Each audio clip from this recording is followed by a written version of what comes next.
Okay, update number 3 here. Got her all stripped down, obviously, on the rotators.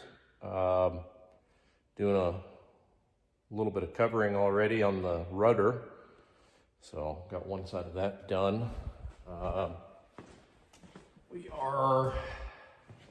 had a guy come over and do the weld-on float fittings. So that'll be nice to have that done. Would never do another fuselage, honestly, without them, even if I didn't think I was going to put it on floats. So these are the tabs for the water rudder pulleys, that balance cable. Other than that, I still got to replace some cables in here. These are stainless cables. Had an issue with mine probably 6-8 years ago. Had a stainless cable actually wear through.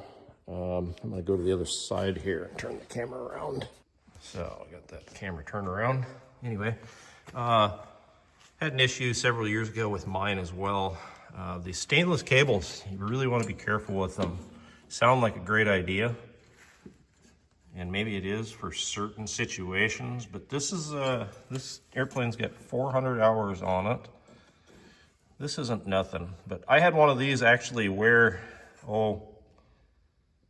almost half through in about the same amount of time. Pulleys were all working. These are all nice and free. Pulleys are working good.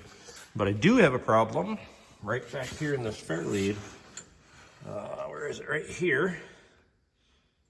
Let's see if I can get her to focus on that. You're not gonna be able to see it in the video, but I can feel a fray right there. And that's just a fair lead.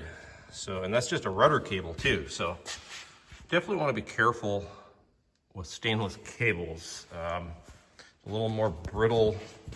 It's just different, you know, same deal down here. I don't think I have a fray, but it definitely shines it up weird, and that's on a pulley. So gonna replace all the cables in this one. We're gonna go with galvanized cables back in here. I got the new balance cable already hanging in there. Got to hook it up and run it in the pulley, but balance cable and spring. Got the, like I said, I got all the weld-on fittings on. Had them put a couple tabs underneath the belly for the bulkhead fittings for brake lines. So that'll make float changes a lot easier rather than having to go all the way up in to the master cylinder itself. And nothing crazy, but we are gonna redo the panel in here a little bit, get rid of some of the electronic gauges and put them into one. I think probably end up with a CGR or the Garmin 275 engine analyzer. And then I'm gonna make room for an iPad in the middle. Or my son and I both fly iPads, so just make it kind of nice and clean up some wiring because this is kind of a hot mess. But other than that, everything looks really good.